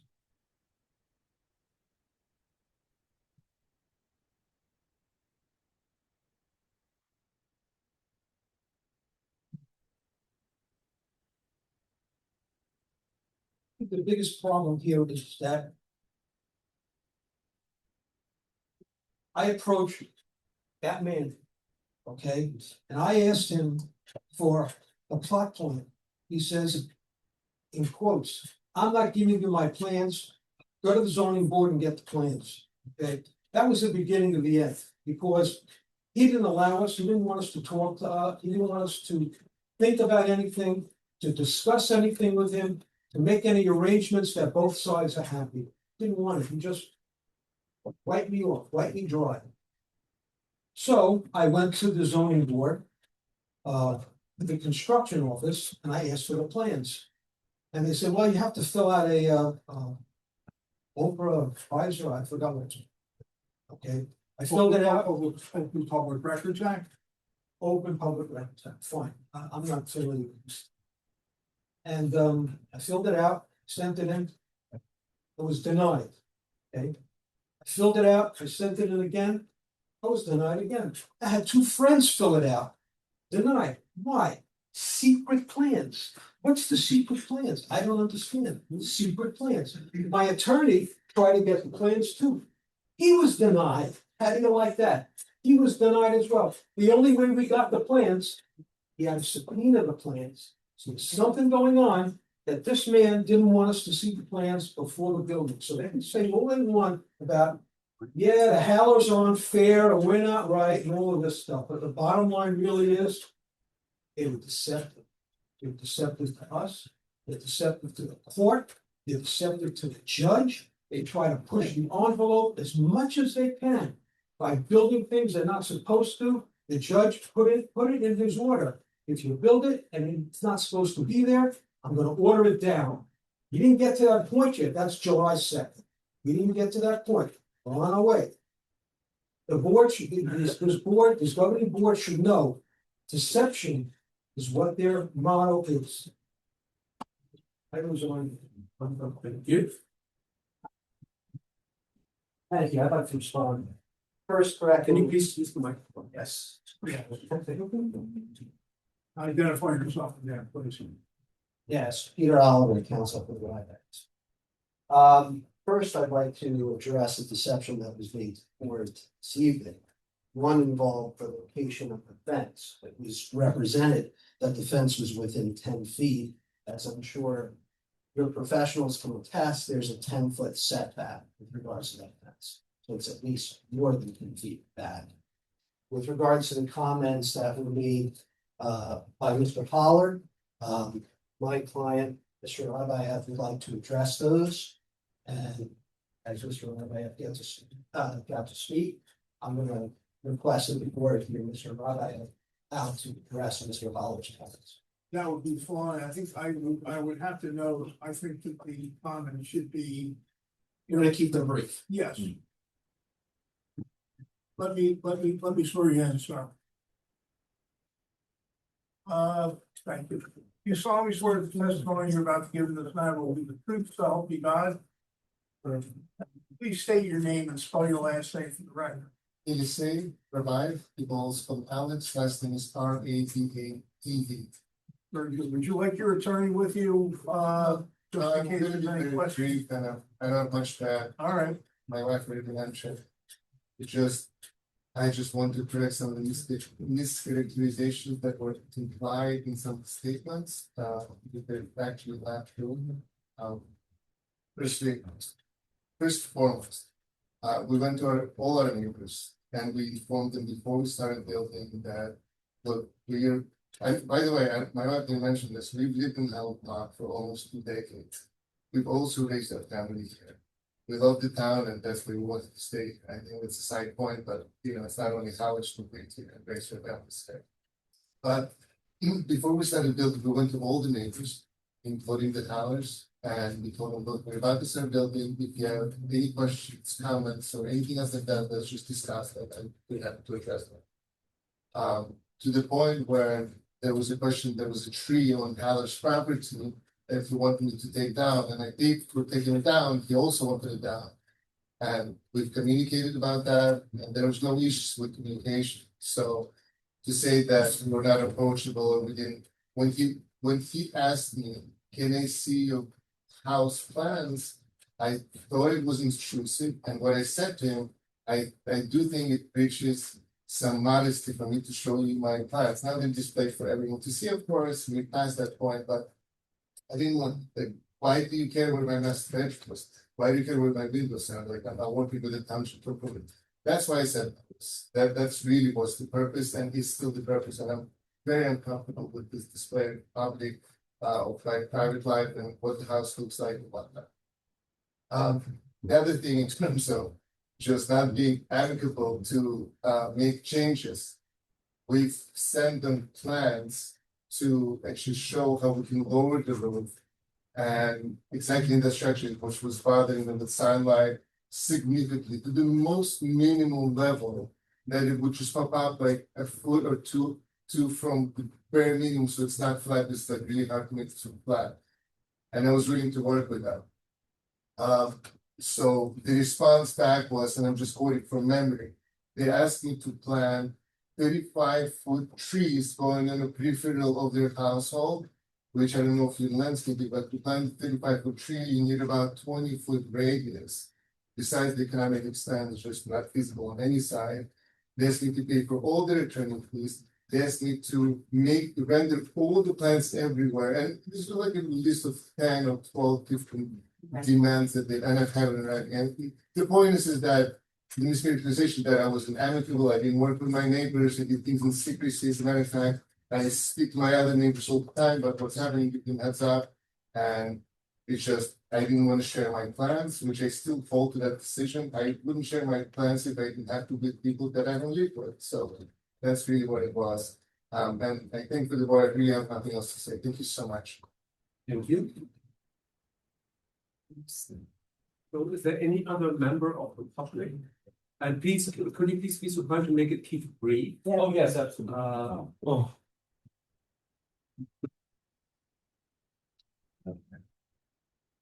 State your name, last name, and phone. My name is Abraham Bodlander. I live at 134 North 10th Avenue in Highland Park. I happen to have been the next door neighbor of the Rabayevs for the past almost 20 years now. I don't claim to be an expert on understanding pictures, and if a pool is considered an accessory use, I don't know if that means that the building that it's in is also an accessory use. It looks like it's part of the rest of the house, but that's not why I'm here. You made that decision and you have the right, because that's what you do for a living, and we appreciate everything you do. But what I have to just speak to the character of my neighbors here. I've been enjoying being their neighbors for many, many years. Their house is slightly bigger than mine, doesn't really bother me. We live very close to each other, and not having sunlight or whatever, that really hasn't affected it. We have a very good relationship, and I find them to be very good and trustworthy and generous and good members, upstanding members of the community, and to paint them as anything otherwise is personally offensive. I just wanted the court to hear that, and thank you for your time. Thank you. Just for the record, it's a board of volunteers.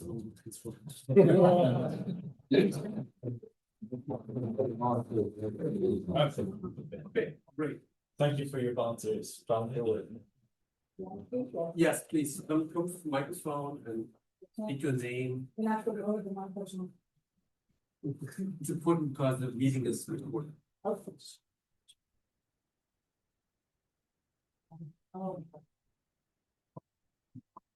I'm Susan Handler, Leon's wife, and we live at 330 Fifth Avenue. And here we are. Okay. I'm sorry that you had a terrible accident. And I wish you all the best in recovery and all of your whatever rehab that you have to do. I think and appreciate it, okay? But I don't really think that has any bearing on the fact that the building is. I get it that he needs to have rehabilitation, he needs to have access to a pool, but you know what, there are gyms around available for rehabilitation and for swimming and for fun. There have been many people in our neighborhood that have built pools, okay, for whatever reason, because they needed to run or whatever. The pools have been constructed in a way that wasn't obtrusive to the next door neighbors. Okay, there were several people here that have pools, okay, that did it in compliance with just being nice, okay? I don't think these pictures do justice to what this house looks like. As my husband said, we've been living in the neighborhood for many years.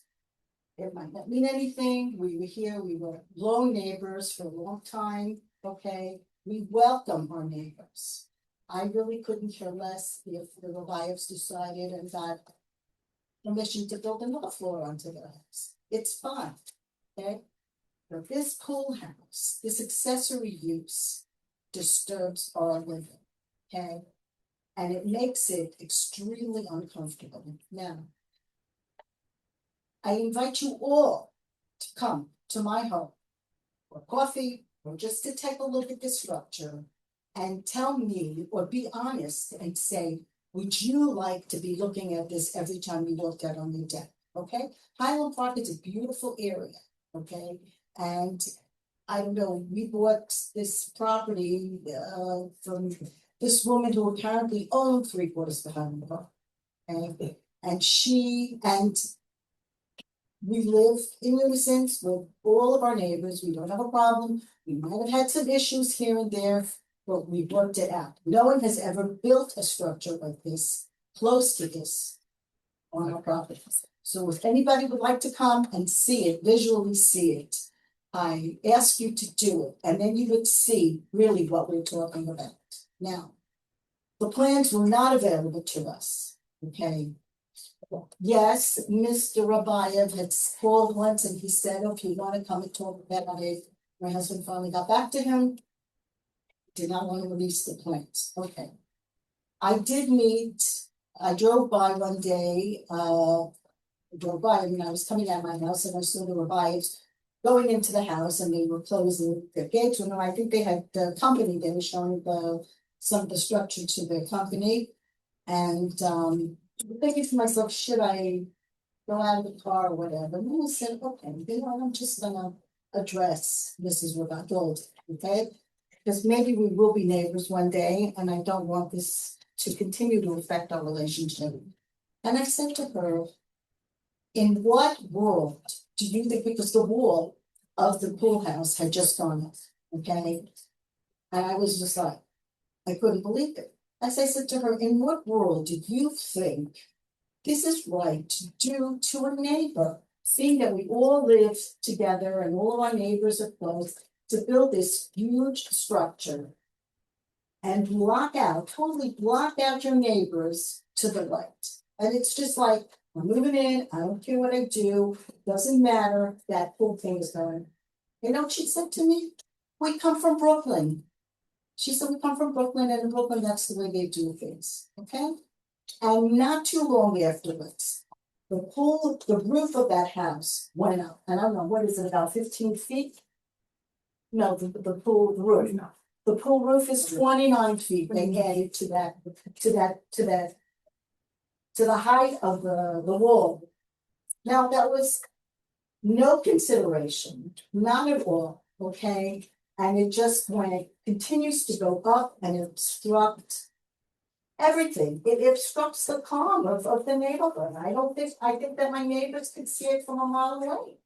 It's a little ridiculous. Okay, so I'm here just to say that I know your turn, you had objections, and maybe you've all had objections to some of these things, but really, I would like you to come and see if that's within the bounds of, to come and see what this structure looks like.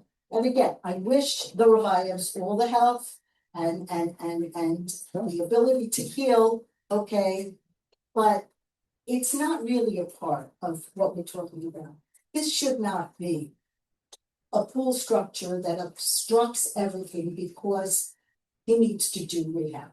Again, they could have constructed it in their house, they could have put a bubble on it, like so many other people have, okay? And it could have been an all-year thing. Why is this? Because, and then they put garage doors on the other side of it so that it should literally be indoor and outdoor, winter and summer, okay? And honestly, it wouldn't make much of a difference to me. Okay, whether they had a pool or not, they could have a pool, it's nice, like my husband said, actually, in court, we were hopeful that we would be good neighbors, that they'd invite us over to swim, okay, but that's not gonna happen. Anyway, that's what I have to say, and I hope that you all on the board will look kindly on both sides, and you can understand why we are objecting to this, not because we're bad people, not because we don't want them to have nice things, not because our house is bigger or your house is bigger, but just we wanted to be friendly neighbors, and they've made it impossible. So, thank you. Thank you so much. Did you put this back here? So would it be super brief if you want to make a statement? I'm not think that the village has been there. You use the microphone? Yes. My name is John Shavai. She's that house. 149 North Fifth Avenue. Sorry, I can't hear him. Could you speak up just a little bit, sir?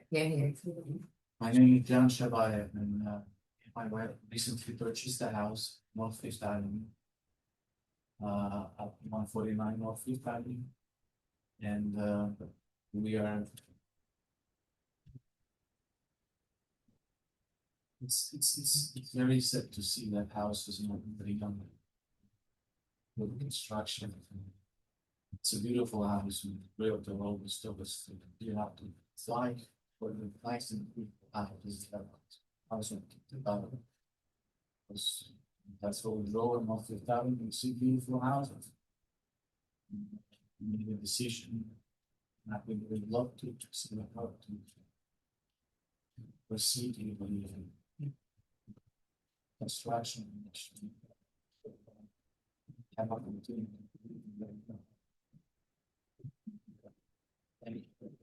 Thank you. Thank you so much. Don't see who you are. citizens of the public, as we have a public question of the meeting, right? We do final. Okay, I'll make the motion, those, motion. I'll second that. If you roll call. Yeah, and I would say, you know, was, Yeah. yes. So, is it safe to assume, because we meet this application everything for the board, that the house is built in conformance with all of the setbacks, side yard, impervious coverage, all that? Chris, can you answer that? I think the answer is presumably yes, it is receive a zoning permit, construction permit. All the board is asked is to make an interpretation of the zoning ordinance. Sorry, the impervious coverage is not correct. There are, I think, 43%. The public, so the public portion of the meeting is closed. Yeah. As I said, what's being requested of the board is to make a interpretation of the ordinance. All right, then I have another question. I just want to be clear as to the process, right? So we render our opinion tonight, and then is that it's done, or if our opinion goes to the judge and then the judge revisits? No, this would not necessarily go to the judge. This is particular to this use, this application.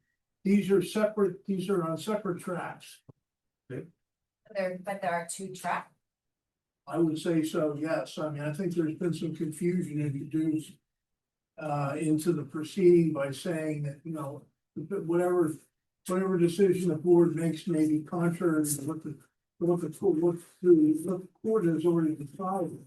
This board has inherent authority under section 70B of the municipal land use law to make a determination and to an interpretation. And it is doing that now. What it is doing is perfectly legal. So if the board determines that it believes that the pool house or pool, covered pool is not an accessory use, that's certainly within its authority. If it decides it's going to determine elsewhere, otherwise, that is also within its authority. Another question. Is it possible we can no interpretation at all? I think we should, at least in front of the board, is the request by the applicant to make a decision either way. Mr. Gibbons would be happy to say the board has been asked to make an interpretation on a provision in the ordinance, and the board has taken action by resolution. Effectively, that's the end of the board's interaction with you. Correct. If the board elected not to act, I don't believe that would be really called for. The board would make a decision under section 70B. The board either has to determine that it makes the interpretation as to whether it is or it isn't, if you will. And that's really what the board must do. Board can't punt. Okay. And question. No, that's just an honest question. So we do have two choices to make an interpretation saying that yes, the board has the right to make the interpretation. As I said, it doesn't have the authority to punt, saying, no, we're not gonna think it.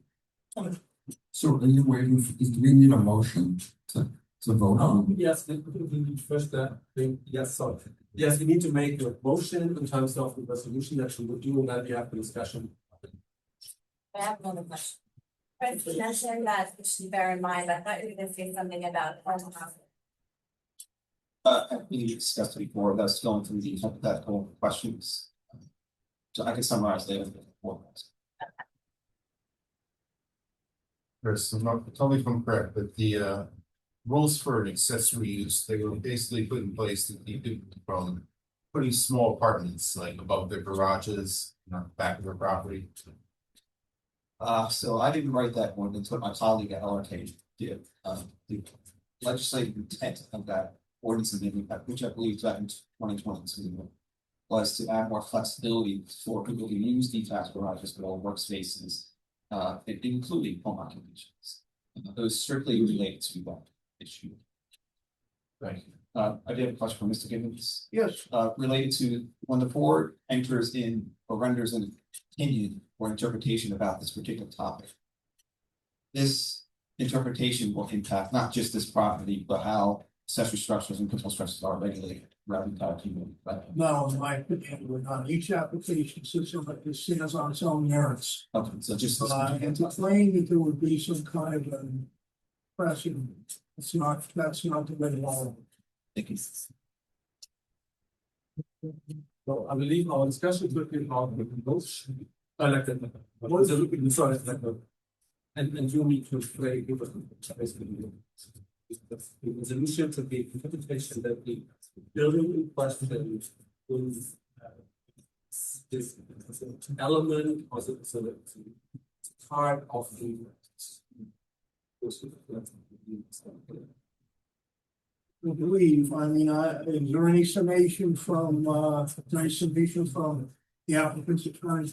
The interpretation is whether or not it's an accessory structure Yeah. or not under. Right, so whether or not it's an accessory structure as indicated in all of it. You have to vote yes or no, yes, and accessory structure or not. So that would be one. Do we have to vote tonight? You don't have to, but in terms of be very preferably, at least. Well, my potential or my rationale is that some of these zoning regulations or whatever they're called haven't been completely presented to us. Like, for example, the situation with the swimming pool and accessory use, that it wasn't, it didn't just say swimming pool, it had a whole list of other things, for example. So there's parts of the statute that haven't been reviewed by all of us, which may be important for the interpretation of this structure. I don't know if I'm making sense or not. I'm not sure I understand what you're. We've been presented with snippets of the zoning regulations. We haven't been presented with the entire regulation. And I think that maybe that, having the whole thing in context would allow us to understand what a main purpose or a main the building principle versus the accessory building or use. Well, there are questions that you have for the municipal planner. I think that's very important. If you just indicated that you may not, that you perhaps there are questions that need to be answered, so I defer to him. Yes, sir. I actually gonna request that I believe Chris put together his thoughts on this. Yeah. And that's been distributed to the board. Perhaps it would be helpful for him to read that to the board of what our professional, what the borough's professionals think about this matter or said it from that. Well, what he has prepared is a matter of record, just as it is with the other materials that were received from both sides, but if you want to give a comprehensive summary on the records yourself, I see, yes, probably briefly, I mean, I think that would be appropriate. I suppose before I do that summation. Speak up a little bit, sir. Before I do that summation, Mr. Gibbons, would it be appropriate for me to describe the legislative intent of an ordinance, even notwithstanding the literal reading of ordinance? Yes, I believe that, especially since you were involved, if I recall, your firm was involved in preparation of that ordinance. Yes, So I would say the answer is yes, you can do that. Yeah, so we're referring to what we characterize as the residential form-based code, starting at section 230-149.1 through 6, as well as graphic representations as to what would be appropriate regulations and adopted regulations for the design of single-family dwellings. In that ordinance, we did address accessory structures, and there was a comment regarding the limitation of the accessory structure being limited to 600 square feet in conjunction with a single and two-family dwelling. That legislative intent was that if there is an accessory structure on a property for a single two-family dwelling, it is limited to 600 square feet to avoid the situation where accessory structure may have been larger than a house in the case of less than 600 square feet. There was no such restriction for commercial property. That is why it was written down. That was a legislative change. With regard to the definition of accessory building and use, I will admit it is not clear. I did not write that ordinance. It's probably been in place for the last 30 or 40 years. I can attest though, when I did do the adoption, separation of the ordinance and assisted with the adoption of the residential form-based code, which includes section 230-149.25 regarding accessory structures.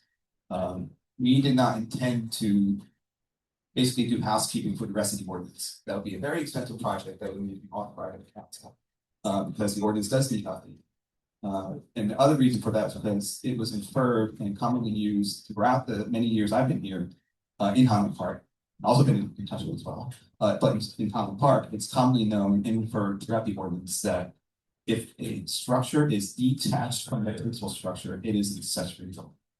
It does not preclude accessory uses from being inside the principal building, as a board member mentioned. So with that being said, describing both working with the Borough of Highland Park and updating its ordinances, there's much work to be done. But I rendered a report dated June 22nd, 2026, given my opinion. This does not substitute as your interpretation, as the power is in your hands. But my opinion is that the pool structure is, the pool enclosure is connected to the main portion of the dwelling by an interior hallway that opens to the family room. There's interior doors, but no exterior doors for egress other than garage doors or folding doors in this case. The structure, the pool enclosure has the same building foundation system, although it's different subsections. Some are slabs, some are structured differently. But more importantly, it shares the same roof structure. So it gives the appearance of the attached structure from the outside. But in terms of floor plan, it certainly is part of the main structure by virtue of the connecting hallway, connecting the structures. And as depicted on the plans, the pool enclosure is not a separate structure in the lot. There's no separation. Even if there was 1 inch of separation, I would classify that, in my opinion, I'll classify as a detached structure. However, since it was designed as part of the main structure, is the whole structure, including pool enclosure, in my opinion, constitutes the principal building. I already discussed that. The fact that the structure encloses a swimming pool does not alter my interpretation. Again, ordinance anticipates that there will be accessory uses inside principal buildings, separating uses from buildings. And that does not confine them. Furthermore, the ordinance does not confine accessory uses inside accessory buildings, as reflected in the treatment of home occupations, private garages, private swimming pools, home gyms, and so on and so forth. The question, therefore, is really the question that's being asked is about the structure itself. And based on the plans that are submitted for our ability to determine whether the structure, whether the accessory structure is my opinion that the pool enclosure as depicted on the plans constitutes part of the principal building and is therefore subject to the bulk setback regulations applicable to principal buildings in accordance with 230-149 ordinance. If the pool structure was detached from the rest of the main building, then it will be subject to an accessory structure setback, subject to the regulations of 230-149.5. Thank you. Is this a time to make the motion? Is it time now to make the motion? Yes. I'd like to offer a motion. I'd appreciate council's comment if it's well formulated. I would move that the board interpret the relevant provisions of the borough ordinance to determine that the indoor pool enclosure, bathroom, and connecting hallway, by virtue of their shared continuous foundation, unified roof framing, and interior circulation, constitute an integrated wing of the principal building rather than a separate or attached accessory building. I think that's well crafted, yes. I think it certainly can be considered as a motion. I'll second that motion. So do we have a discussion on the motion? Any comments that any board member may have? Or questions Or any questions? thoughts that you want to share? I found Chris's testimony compelling as well as Mr. Longo's. This is lots of information that remains a question we have to look at. So yes. So we, just for the board, it's not for us to decide if this is a big building or not, it's a question, because that is within the zoning that we have. And actually, I look back into the zoning, I thought, these are enormous buildings that are possible at that place. But that's not our question. But and when you go through the neighborhood, this really is really big buildings. So our question is this an accessory, so I would never know the question. Is this an independent building by itself, or is it part of the main structure? Right? And that's the question, and your wording is on the record, and we would agree with that with a yes vote, or find that with a no. Right? Yes, agree would be a yes vote that you will interpret it as you would put it in an integrated structure and not an accessory structure. So a vote in favor would be that. A vote against it would be that you don't agree with that. Yeah. By implication, I presume that would be an accessory structure. Okay, are we ready to make a vote? If the vote counted. Mr. Fector, Yes. Mr. Pheasant, Yes. Mr. Hoshofer, Yes. Ms. Corbin, Yes. Mr. Winfrey, Yes. Mr. Holford, Yes. Mr. Dickerson, Yes. Mr. Bonney. Yes. Thank you, that motion is approved. Thank you so much. We have more business to do at the tower. Yes, please. I believe the next meeting, we're preparing a resolution. I would believe that I will prepare a resolution, as either myself or Mr. Thomas will, but I expect that, when is the next meeting? July 27th. The 27th? I believe that it'll be ready for that time.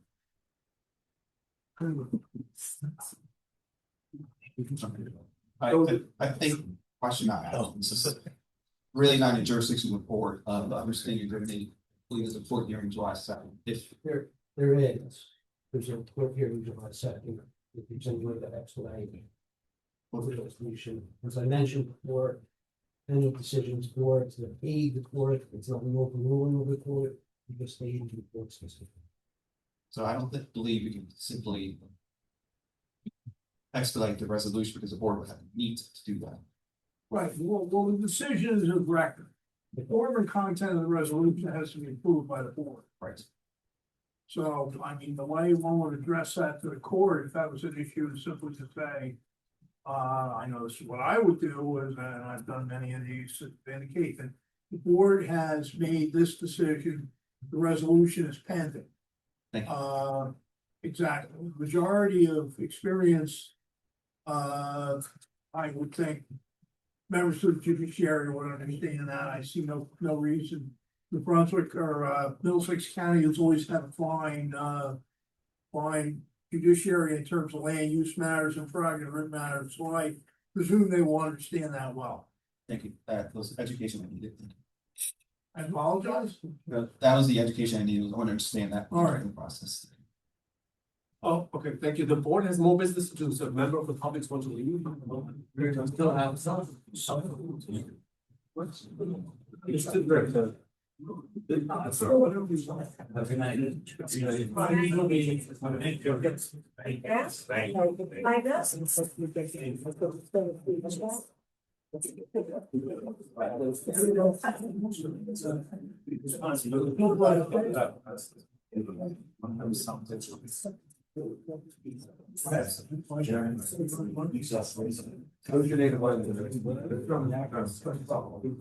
Yes.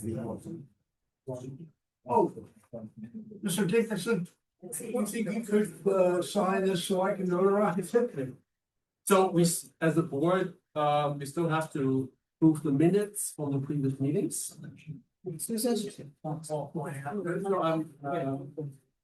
Thank you for putting them together. We all had a chance to review them.